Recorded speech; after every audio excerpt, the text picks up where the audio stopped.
This video is brought to you by FiGGYZ, the brand new pop magnet collectibles from First 4 Figures. A brand new Shin Megami Tensei 5 Vengeance line launched last month, and I actually just adore this Jack Frost. Like, seriously, I love this thing. It looks so good. Alongside him are both forms of Nahobino, Aogami, and the best enhanced version waifu, Yoko Hiramine, all of which look just as good. Okay, maybe not as good. The boy just has that advantage, if you know what I mean. Make sure to click the link in the description or use code Macca to save 5% off any order over $50. Combine that with the automatic 5% discount for orders over $40, and that's 10% off your whole order. Thank you to FiGGYZ, and now on with the video. Hello everybody, it's Macca. How are you doing? I have been busy. Sorry, it's been like 2 months since my last video. Work has been really busy, and I've been so tired, and summer sucks, but it's over now and things are getting back to normal. But in that time, I decided that if I'm not going to be able to make videos, I was going to at least get back into streaming. And I decided that the best way to motivate me to get back into streaming and to get used to it again was to start streaming a game that I really wanted to play. And that game was Expedition 33. I haven't really had the time up until recently to actually play it, and I thought, hey, I'll make this the stream game. So I finished the first act of the game, and I don't know if I will be doing like a full-blown like is a good game on it, like I have done with so many things, just because, you know, it's a stream game or whatever. But I still wanted to do something, because there genuinely were. I've been getting people asking me to give my thoughts on Expedition 33, and now that I'm actually doing that, I thought, hey, I should really do something about this. So I'm here with my old friend Katana Riku to talk about the first act. Say hello. Hello guys. Hello. Hey everyone. Anyway, what is your experience with the game? Since I am still playing it. I've only finished the first act. I haven't done anything since that last stream. What is your experience with the game? Yeah, so I completely finished the game. So obviously we're just going to talk about Act 1. I'm not going to spoil anything for Macca because I'm not that guy. But the game is awesome.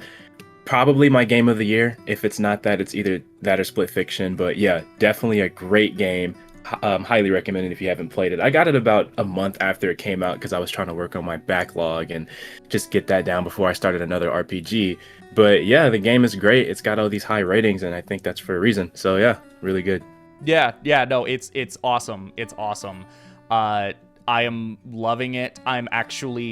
I've been going through a bit of a conundrum where it's like I am really enjoying streaming it, but at the same time, it's like this game is heavy. This game is so heavy, and it's the sort of thing where I'm still getting hit with the heaviness, but there's like, it's actually kind of hard getting fully immersed just because I am streaming at the same time. So like, I'm currently right now like debating whether or not I'm going to keep streaming it. But I do still want to give little updates about it and like give them further opinions. So this will not be the only video about Expedition 33. Rather, I want to do one of these for the end of each act. So there are 3 acts in total, right? Yeah, 3 acts, and I'd definitely love to hear your opinion after you're done with the game, for sure. Okay. Act 3 is insane. So okay. Yeah, so I do plan on doing one for Act 2 and Act 3. It's just for right now, we're going to be focusing only on Act 1, and then whether or not I continue streaming it, I will let you guys know. I'm still making that decision, but if I don't continue streaming it, I am still going to keep streaming. I've kind of gotten back into the swing of things now, and I am much more motivated to just keep doing it, you know? That once you get back into it, it's a lot easier to keep doing it. That's kind of the thing. Oh, yeah. But anyway, I think what we're going to do here for this discussion is we're just going to go down a list of bullet points, basically in order as the plot goes on, which obviously, by the way, there'll be spoilers. There will be spoilers for Act 1 in this video, so don't come whining to me. But we're going to go bit by bit. We'll mostly be talking about story, but we're also going to be talking about gameplay and such as it comes up. We're going to basically do this entirely linearly. So to get started, we open on Lumiere with a rolling R, and it is basically it's Paris. It's Paris. We literally see the Eiffel Tower, but it's all messed up. It is Paris. They just call it Lumiere now, and this is the most French opening I think I've seen in a video game. Like, Jesus Christ. By far, yeah. It looks nice, but it absolutely is French. Yeah, 100%. I know a lot about like specifically French filmmaking because I did study filmmaking in college, and a large part of filmmaking is actually French. I think if I remember correctly, the video camera was originally invented by two French brothers. So the French have everything to do with filmmaking. But there is a specific feel, a specific flavor when it comes to French filmmaking, and a certain ennui, a certain depression. And this opening just reeks of it. It was so melancholic. It was so like just kind of depressing, and it just hits you upside the head with a bat. This was a great opening. Just like wandering through the streets of Lumiere, following along with Maëlle, the main protagonist Gustave, and his adoptive sister, was it? Yeah, sister, sort of daughter kind of thing, sort of. I don't know. Yeah, it's kind like of her parents died in what is called the Gourmage, which is the yearly event in which the paintress just wipes away the canvas and adds a new year, lowers the year, and if anyone is that age or older, is it that age or older, or is it just older than that age, they disappear? If you, I think it's that age or older. Yeah, you totally disappear. I think that's what it was. Yeah. Thinking about it, that's actually not the most clear, but I'm sure there's probably something that clarifies that. It's not a huge deal either way. It kind of doesn't matter either way, but it's just the fact that it's like that's just how it is. So yeah, pretty much, yeah. But yeah, her parents like disappeared in the Gourmage, and then Gustave and his sister, who is like the mayor of town, they basically kind of like adopted her, and they treat her like a little sister. Even if it is like a parent guardian daughter thing, he still treats her like a sister more than anything. And their relationship is really cute. It's really nice. Yeah, he clearly cares about her a lot. You can see that in the beginning. So yeah, and it's also the sort of thing where like Maëlle's like helping Gustave kind of cope with the loss of a dearly loved one, because he has his ex-girlfriend Sophia, who is going to be dying in the Gourmage, and it's just they all know Sophia. And is it Sophie or Sophia? I believe it's Sophia. Pretty sure it's Sophia. Well, Soph we'll call her Soph. Soph. She's going to be passing away, and they actually do still love each other, but it's there's clear like implications onto why they broke up, and it's because they had disagreements about children, because one of them was like, I don't want to bring children into this world, while the other one is like, I still want to have kids, I still want to keep going. And that is frankly the whole like, do you just sit down and accept your fate and do what just do what you feel as though you have to do, or like what you're limited? Do you accept your limitations, or you still just go, no, screw that, I'm going to keep living? Do you like it's a major through line throughout the entire game of like, do you just accept what you've been dealt and just kind of give up, or do you say, screw that, I'm going to keep going even if it's like pointless in a way? Are you still willing to keep going? Like you're just going to keep going and all that? Yeah, totally. Just a major theme throughout the game. There's also a mime you can fight in the first area, which I had to basically start the game over after that first stream and go fight it because I wanted to fight the mime. What reward do you get out of that? Because I don't remember if I fought him or not. If you remember. So my understanding there are mimes actually all throughout the game that are like hidden little side bosses, and each one basically gives you a mime outfit for various characters. And I believe, so this first one, you don't actually get anything. Well, I think you get like an item, but you don't get a costume. I have this vague memory, I could be wrong here, but I have this vague memory of hearing that this first mime in Lumiere does not give you a mime costume until New Game Plus, in which you get Gustave's mime costume. Oh, okay. Yeah, I've yet to start New Game Plus. That makes a lot of sense. I could be wrong about that, but I vaguely remember hearing something about that. That's one of the few things I knew about the game going into it, was the mimes and the costumes. Yeah. But some of my favorite fights. Absolutely, they're a ton of fun. They're a little samey in terms of their attacks, but they're just a lot of fun, and they do have little things that will like make things, shake things up, make it different. But the gourmage actually, the gourmage that actually happens where they all just start disappearing, like that was rough. That was rough to watch, man. It was like you barely know these characters, but like they give you just enough for you to feel what they're feeling. Right. To like latch I think that's onto. why I think Gustave and Sophie's, like, it's Sophie, by the way. I think Gustave and Sophie's relationship, I think, even though they didn't show too much, it gave you just enough for you to like feel absolutely horrible when she does gommage.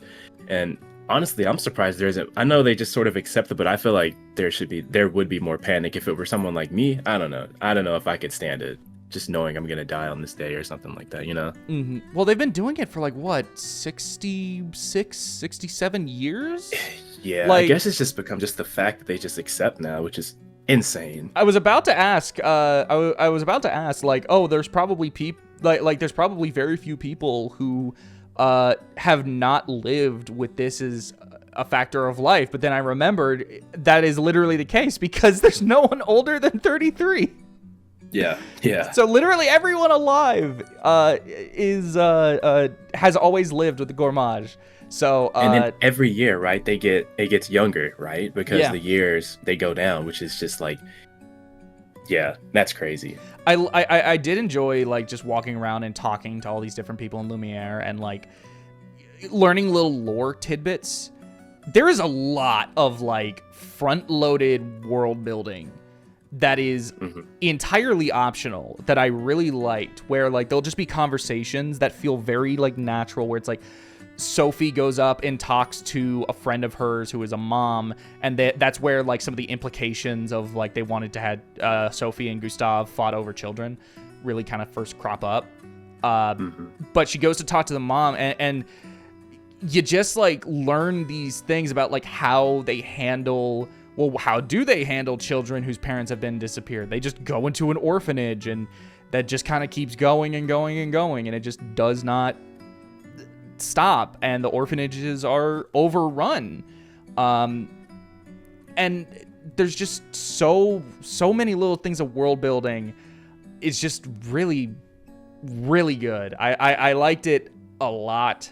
This whole I was gonna say is so heavy. I was gonna say like it absolutely is heavy, and I was gonna say the world building is absolutely amazing. There's something later on, it's you see it in Act 1, we could talk about it later, that I think also just helps with the world building. I feel like just the whole setup of the story lends it just this perfect sort of like situation to just have natural world building where it doesn't feel like it's like random. It's like everything about the story lends to that sort of world building aspect, which I think is just perfect. It's married perfectly, I think. Well, from there, we join up with the Expedition 33. You even get a little, some more world building in terms of a little like quiz at a dinner where a guy is like, hey, I'm going to ask you some questions about the expedition to see who's a bigger expert. And it's like, okay, sure, whatever. And you just kind of like learn lore about how things have ran, and specifically how the expeditions have ran from this little quiz. And you learn that the first expedition was Expedition 0, not 100, but 0. And it's just counted down from 100 from there, 99, 98, and so on. They leave, and they reach the beach of the first like major continent, or like not continent, are they like islands, or like I don't know what they are. I guess they would be islands. I'd call them islands. Yeah, they're more islands. I'm gonna assume there's like an island per act. I don't know that for certain, but I'm gonna assume it's like an island per act. But it's like the goal, it seems, is to just go from island to island so that you can get closer and closer to the paintress and then hope to kill her. But right as they first land on the first island, this old man shows up. Just an old man. No one knows what his deal is. It's an old man. He somehow survived the gourmage, and the first thing he does is walk up to Expedition 33's leader and just cuts his hand off, or head, not hand, head. cuts his head off. Yeah. And it just leads to like a Saving Private Ryan ass like massacre of just everyone in the expedition struggling to survive and just getting offed and dying, and everything is awful. There are these eldritch horrors just crawling out to kill everyone. Fog seeps in. It's a whiplash. It was a crazy scene, really crazy scene. You completely crashed out on everybody, and just it was insane. I think that was one of the earliest demonstrations of just how quality the voice acting is, because like you would think they were actually getting killed in the studio. That's how good they were. Oh, that's absolutely. How good the voice acting was. The acting is incredible, and I really got to give props to Charlie Cox. He does a great job as Gustave. I did not know he was actually the main protagonist until after the game came out. I had heard about the voice actors in the game, like Jennifer English and Ben Starr, but I did not know Charlie Cox was the main protagonist. Yeah, he did all his voice work, right, in one sitting, right? Was it one sitting? Yeah, he did everything in one sitting, and I was like, how did you do all of that in, like, one day? And there's a reason for that we'll probably get into later. But yeah, they all get separated. Somehow, Gustave ends up in this one random spot, just far away from everything. That still hasn't been explained, and I get the feeling that won't be explained. How they all just got separated like that. But they get separated, and he just kind of like wanders for a bit, and then eventually he's like, I give up. We lost. We instantly lost. I'm gonna kill myself. That was a crazy scene, honestly. Yeah, because it's like he was almost like the voice of like, we're gonna do this, you know, we have to just continue, and then just you saw how bad everything got, and he just like gave up, and it was like, yo, that I can't imagine feeling that hopeless. Well, of course, you know? it's like very, it's just like the whole thing is that he's like actually a lot more hopeful, and he's not willing to just like give in and accept his place. And then it's just like, oh well, you decided to go do that, and then you just got swatted instantly, and as far as you can tell, everyone you came with is dead.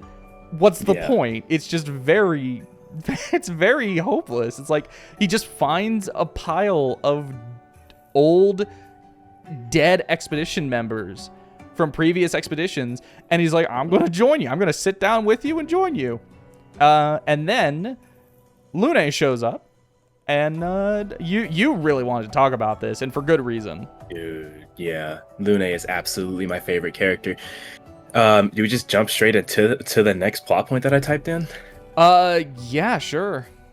Yeah, it's the when one falls speech that she gave Gustave. She single-handedly motivated this man to continue, because he was just ready to give up. He was ready to just sort of, you know, go against what the whole expedition was about, and not like in a bad way. I mean, just like he felt so hopeless, and she just gave him that strength to just be like, hey, look, when one falls, not if, you know, because it's just like the whole thing that like people are gonna die, you know, that's just the whole thing. We have to keep pushing forward. We have to, you know, follow what the people who went before us did, and we have to prepare the ones after, but people are gonna be lost along the way. And that's why she had so much emphasis on, like, you know, when one falls, because people are gonna fall, not if there's a single person standing, the expedition isn't over. And I think that's just one of the most powerful moments in the game, because it's, first off, it reflects anybody who's going through a lot of stuff in real life, firstly, I think, and second, I just think it's just a really powerful speech that just emphasizes just how dire the situation is and how determined she is. So I don't know if you agree. You probably do, right, with that really great scene? No, it's a great scene. This is actually the scene I ended my first stream off on. And one other thing I had heard before starting the game is a bunch of people were calling this game French Xenoblade, and I totally see it. It's French Xenoblade 3 in particular. There are so many, like, they deal with a lot of the same themes, and some of the setup is very similar, with just a very hopeless world that's just like everyone kind of just like, well, I'll just do what I'm told, you know, I'll do what I feel like I'm limited to, and just kind of not having any other hope beyond that. Though, of course, Xenoblade 3 goes for a much more militaristic vibe with everything. It's much more Starship Troopers with it, where there's also like not even any real joys. They've been like, you know, like everything is so sexless. Everything is just pure war and like little else. There's not that many joys in anything. Yeah. Kind of like they've been reduced to machines in that kind of way. Yeah. Exactly. I've seen some people push back on the idea that it's French Xenoblade and that it's actually drawing from like multiple other RPGs. And it's like, that's fair, but also there are still a lot of parallels with Xenoblade 3. Whether the director of the game intended them or not, I don't know.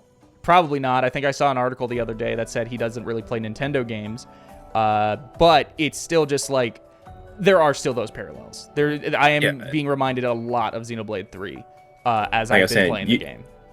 Yeah, you mentioning that actually made me think about it, because I didn't really, like off the top of my head, I didn't really think about it. But yeah, it is very similar to Xenoblade 3 with its story setup. Obviously, it goes a different way about it, but yeah, just seeing how it's about like the hopelessness and sort of doing things that they just feel that they absolutely have to do with no other choice, which involves them dying or, you know, a really high chance of dying, something extremely dangerous. Yeah, I can see how it can be considered that kind of French Xenoblade 3 kind of thing. Specifically 3.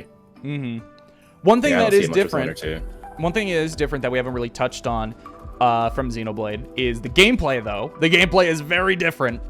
The gameplay is very, very different. And I've seen so many people gushing about this system, and I completely get it. The whole dodge parry mechanic is so satisfying. It's tricky. It reminds me a lot of people, again, I've also made this comparison, the Mario RPGs, where when you are actually doing your attack, you got to do QTEs in order to give more damage to the attack.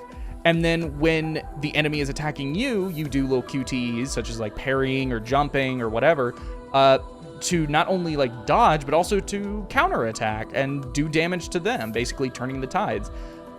It's very, you know, Paper Mario, very Mario RPG and all that. And I mean, that's part of the whole, if the director has not played Nintendo games really, I think that's baffling, because that is literally Mario RPG. Yeah, it's a lot of similarities specifically with Mario RPG. I also immediately thought of Eternal Sonata, if you remember that game on a PS3. I remember that game, but I never played it. I don't even really know what it plays like. Yeah, so it's not a turn-based game, but it does have real-time inputs where you have to mash circle immediately, like as an enemy is attacking, in order to dodge their attacks. You also have the opportunity to counterattack later on and things like that. So yeah, in that way, it's very similar. But yeah, I'd say it's like a mix of that and also Mario RPG with its, you know, input timing and things like that. I love the combat. I think it's great. I was really bad at it at first, though. Like, I was absolute trash. I'm not the best at those kinds of things, you know?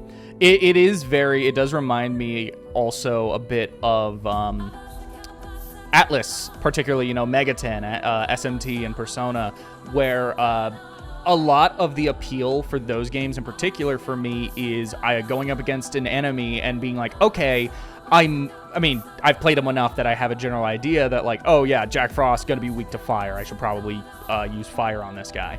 But whenever it's a new enemy, it's like, I don't know what you're weak to. So it's like experimenting and like trying to learn them so that you can get better and know how to handle them later. And it's very similar with the parry mechanic, where it's like, I don't know their attack patterns. I don't know when I should parry or when I should dodge and yada yada. And you do get better the more you fight them, purely because you just learn them. You learn these enemies and you learn their attack patterns. And it's very satisfying.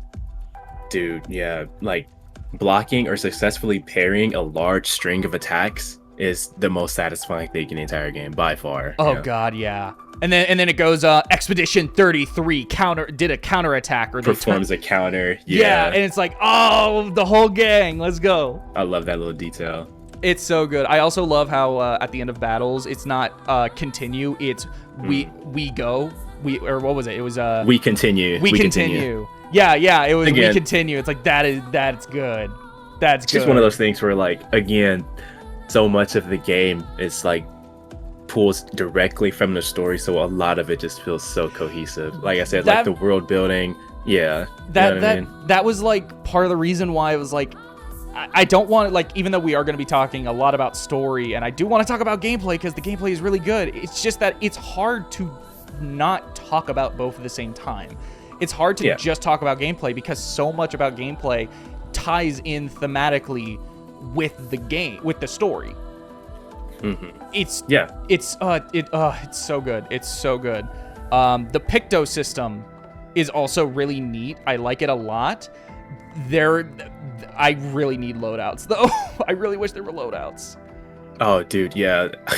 Like, at least like a handful of loadouts would be helpful, because just swapping Pictos on the fly and just, I don't know, it took me a while to figure out the build I wanted, but I love to be able to come up with multiple different builds so I can just toggle between them, you know? It's absolutely, like, I want to learn every single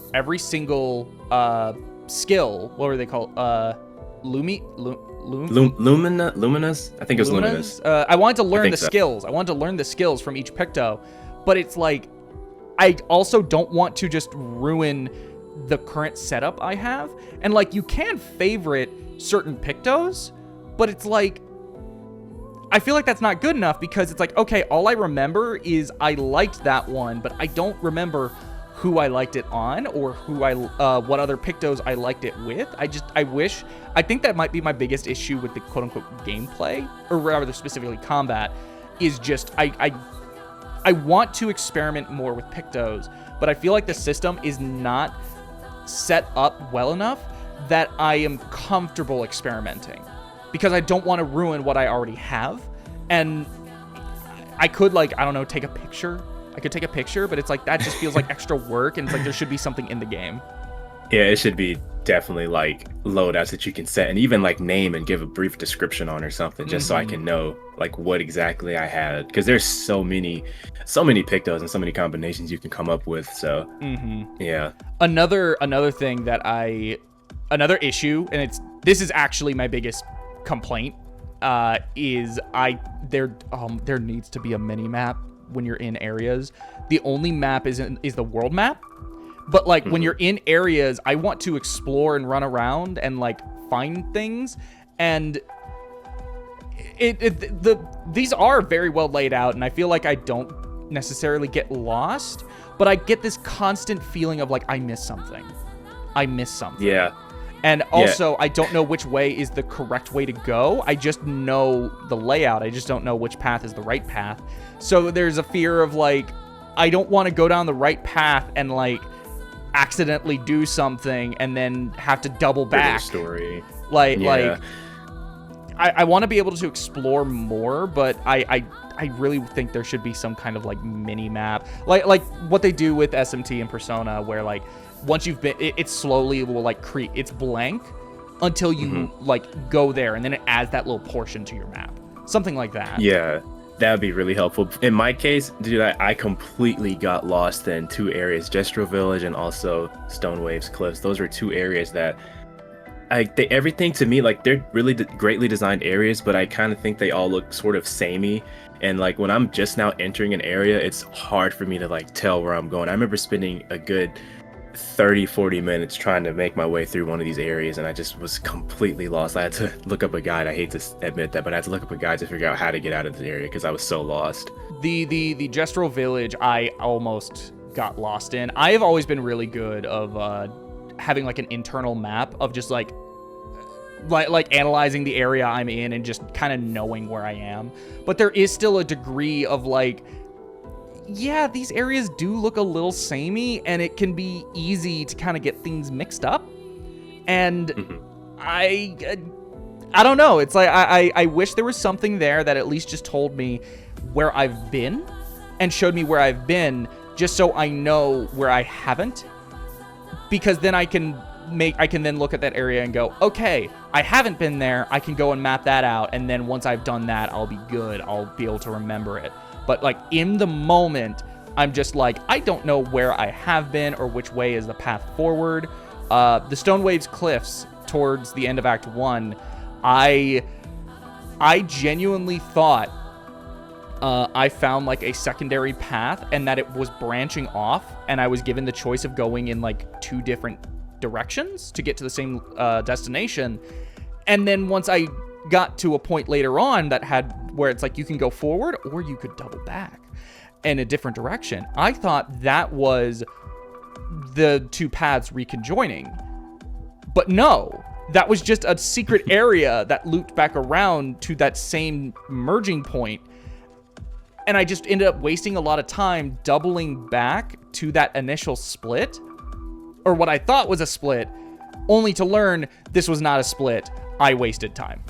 And that was a little frustrating. Yeah, it's just one of those things where, like, just quality of life things could really, like, greatly improve the experience, which hopefully there's, like, some sort of update or something that they can do to add that in later on. What I understand is they have been adding a lot of quality of life stuff to the game as it's gone on, and they are still adding more and more to it. But for the most part, they are done with the game in terms of, like, content, but they are still just adding little things with time.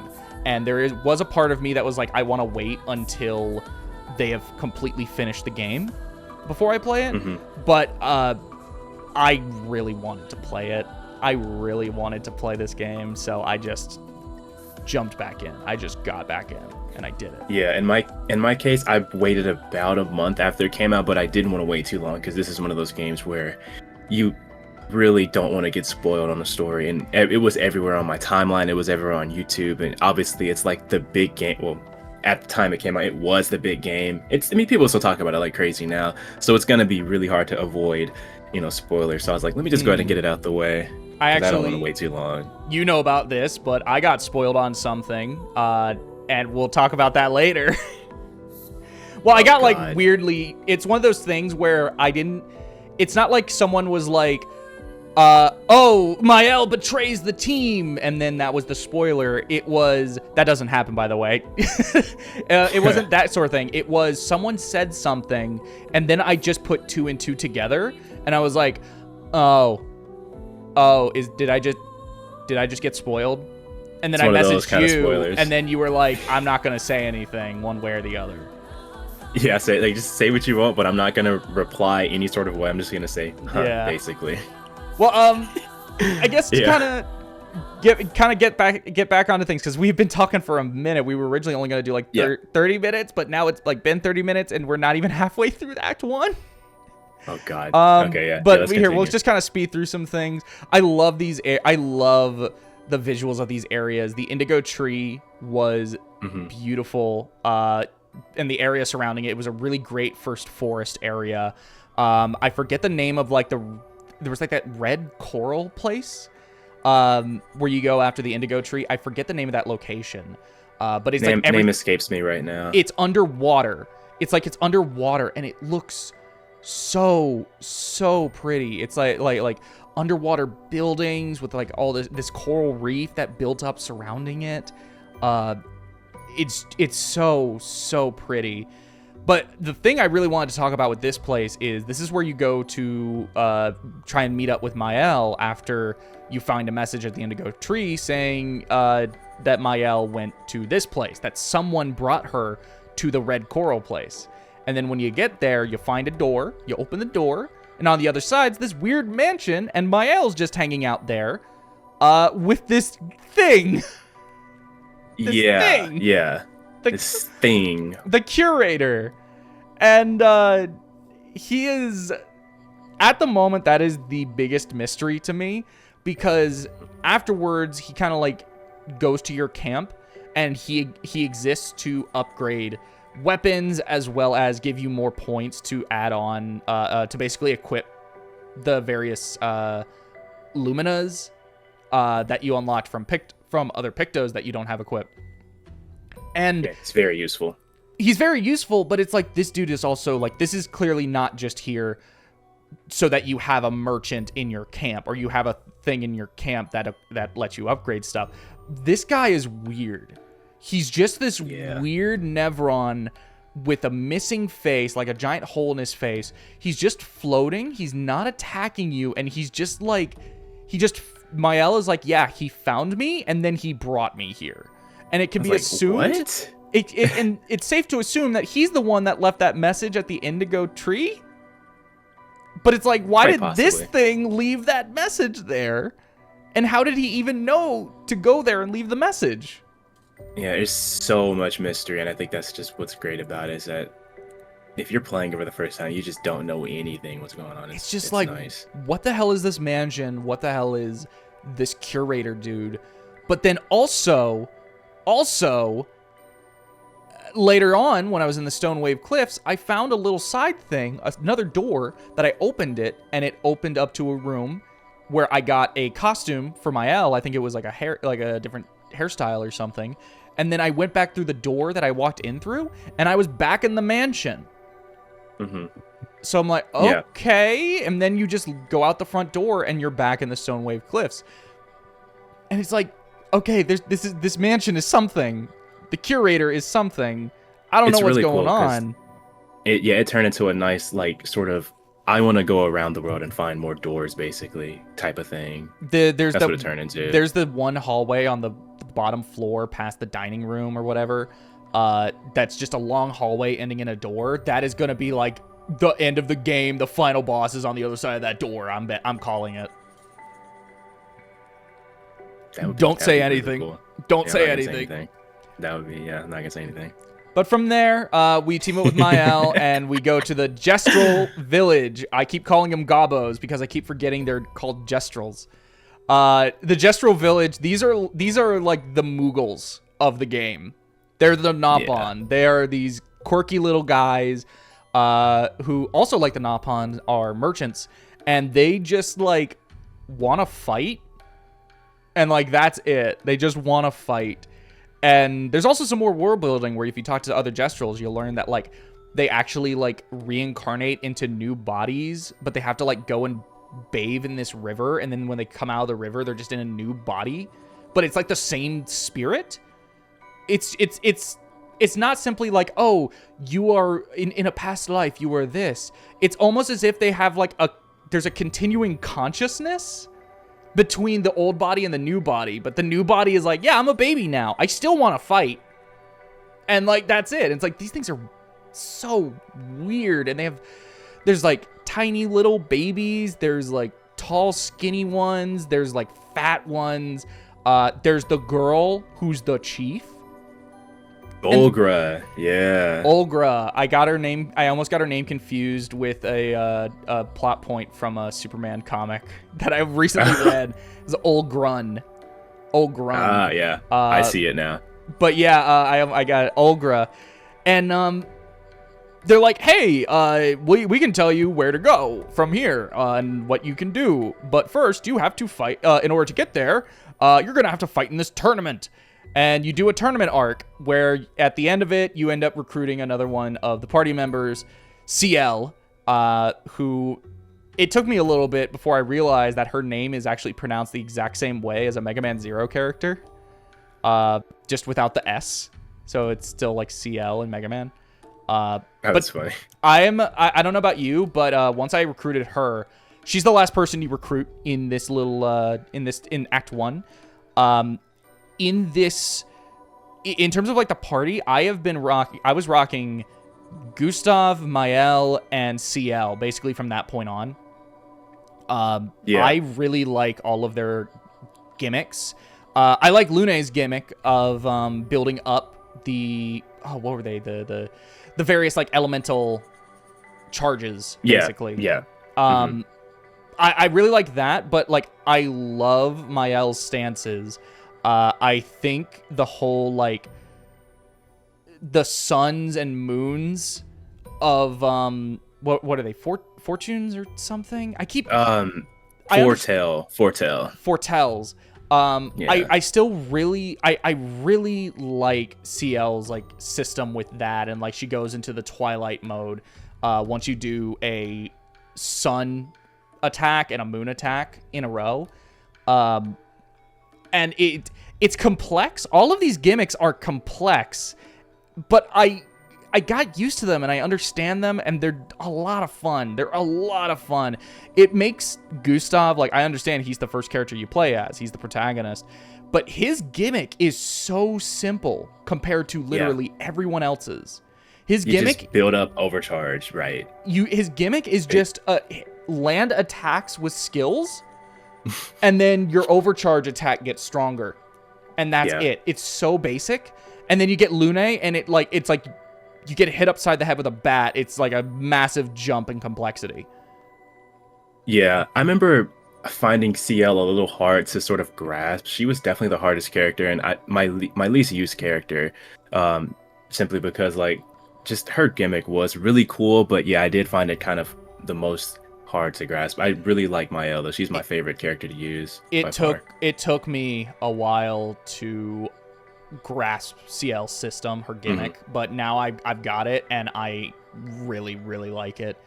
Mael is still the best system though, the stances, especially because you get the game just hands you a sword that starts her in Virtuous stance.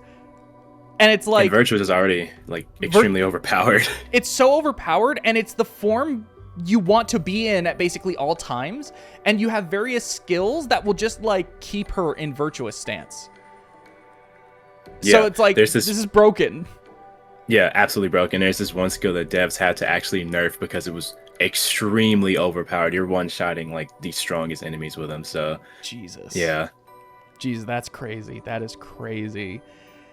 But from there, we get the code word that lets us go to this next place where we can go meet someone. That code word is "Get out of the way!" I was trying not to peek there, so probably it sounded like your mic definitely peaked there. Yeah, well, it's all good. That moment was great. I thought it was hilarious. But you go in and you meet this weird little guy. This weird, I shouldn't call him little, he's massive. You meet this big little guy called Esquier, and he talks in riddles, and he talks like this. He wants to go for a swim. He wants to go for a swim, but he also knows that CL can't swim. And she's like, what? What? Yeah. What? and it's like, I wonder what's going on there. But he's like, get my little... Go ahead. It took me all of 2 seconds to start loving this guy, SKA. Absolutely amazing character. I didn't think he would end up being the freaking mount. I didn't think he would be the mount. Yeah, I didn't expect that either. So you do this whole thing where you gotta he's like, go get my rock friend and I'll take you to the next island. And then he's like, my rock friend is at my neighbor's. He's right over there. And then the neighbor is like, I hate you. Go away. I don't have your stupid rock. Go away. Yeah. And then SKA is like, oh, so you just wanted us to screw with your neighbor. Cool. Got it. Anyway, where's the actual rock? And then at this point, you're supposed to go to the Stone Waves Cliffs for the next plot point. But I believe you mentioned this earlier that you did this too. But I just screwed around and explored the entire map afterwards. I just wanted to see where all I could go now that I had SKA on my back. And there are so many other places just all over to find little secrets and music tracks and the various music records and then costumes and all these sort of things. Also more white Nevrons to do little side quests for. I wasted a good 2 hours just going through and exploring with SKA. Once it opened up and you can go to new places, I didn't want to rush to the next plot point. I went immediately to the Gestral beach, the first one that you can go to, and I was like, yep, give me my beach outfit and let me do this platforming challenge. And it was fun. Yeah. The platforming sucks. That was another thing I learned absolutely prior to the game. It's terrible. I don't know why they did it, but I will say at least that first one wasn't awful. I was expecting genuine to be there for hours, but it only took me maybe 20 minutes. If that. It was still frustrating. But it's super frustrating, yeah. Wasn't that There's bad. this one that's infamously bad, and I didn't finish it. I was like, yeah, I got better things to do. Great. So I'm good. I can't wait. I'm looking forward to your thoughts on that. Well, once I did all of that, went on to the Stone Waves Cliffs, and for the most part, not a lot of story happens there. I think the craziest thing is... you walk in and there's just a big Ferris wheel, and Mael is like, what the heck is that? And then Gustave is like, oh yeah, that was a big wheel that a previous expedition made and thought would be useful to take them here to get to the paintress. And I thought he was goofing around, but then you can find a journal entry from a previous expedition, and they're like, we had this giant wheel, and we thought we could use it to get to the paintress, and it didn't work. And I'm like, that was real?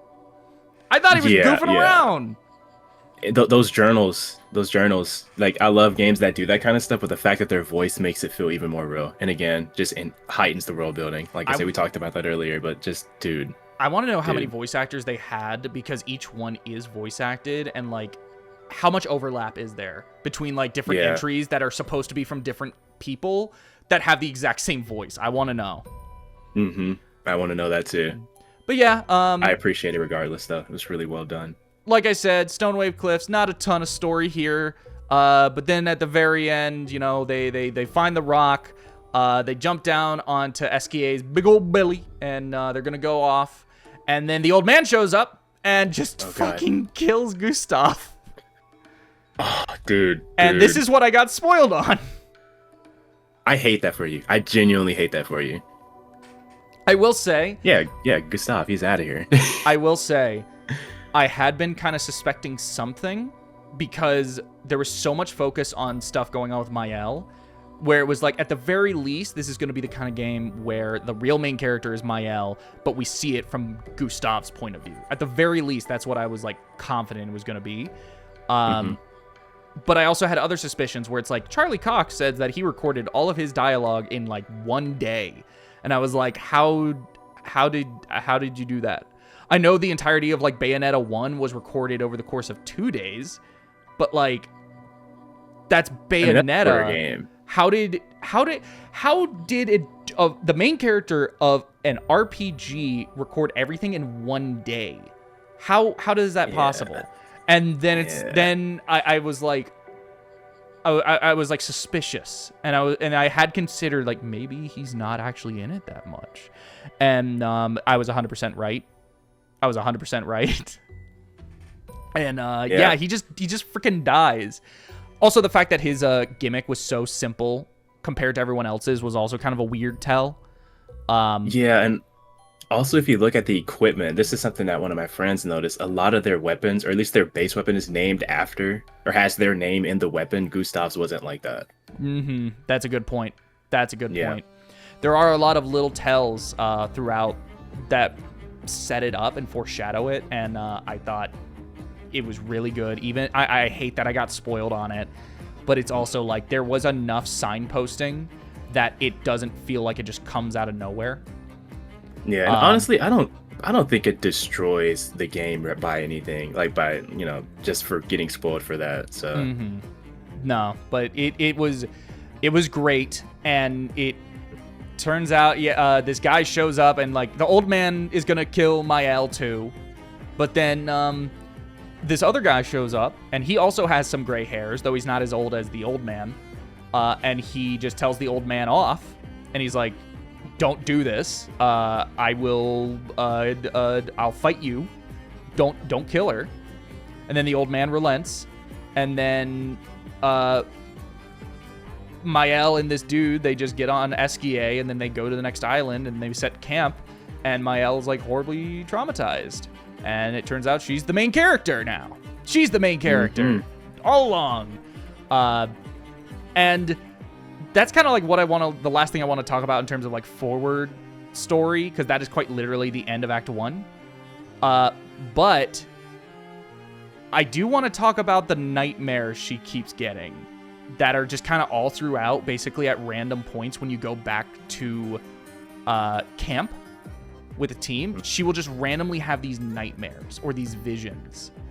And it's like the old man is there. There's this girl who's around the same height as her, but with like starch white hair, and she's like blindfolded, and it's all these weird cryptic things are being said.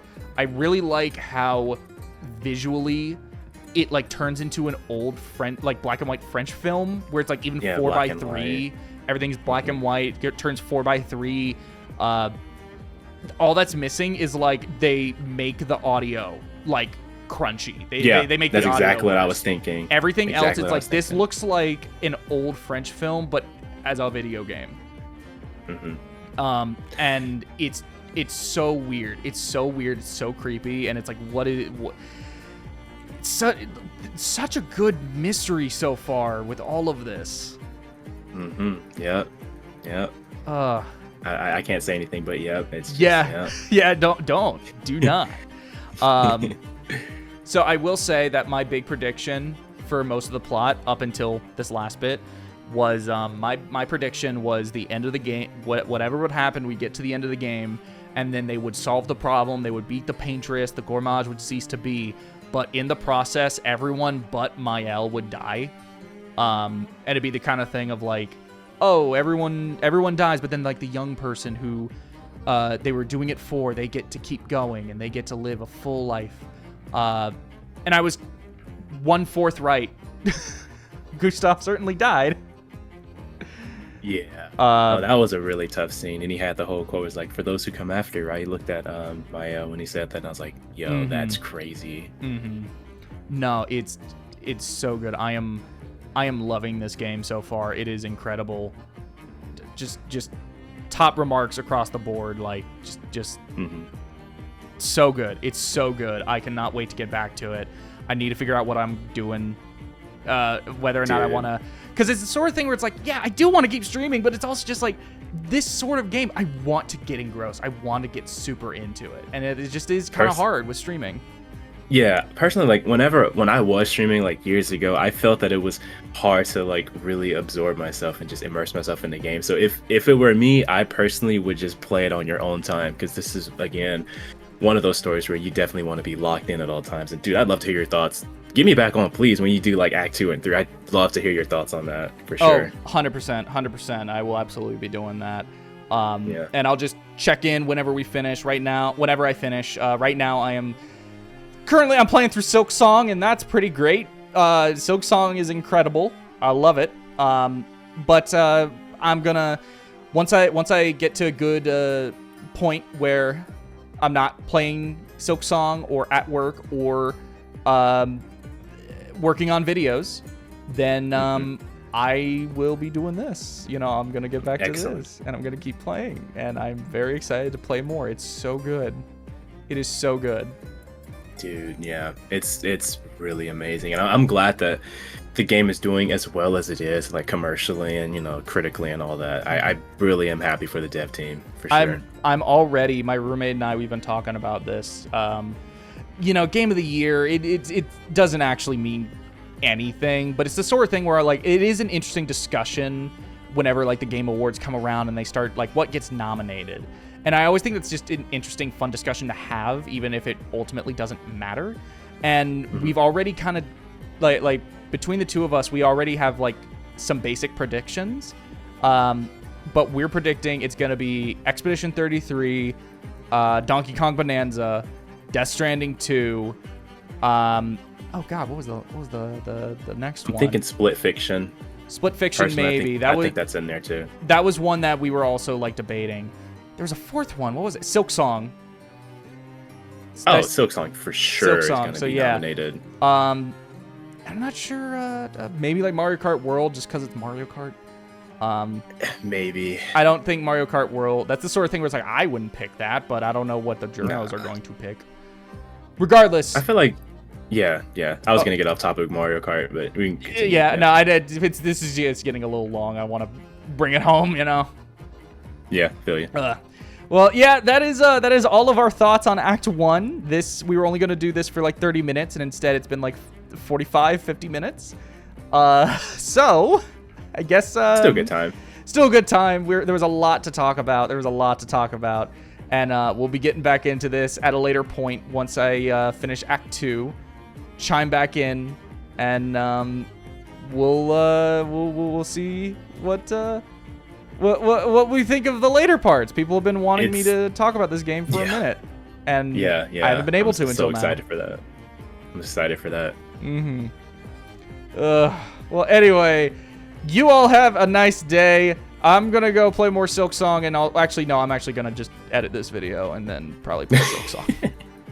Real. And then at some point I will get back to friggin' Expedition. Yeah, okay.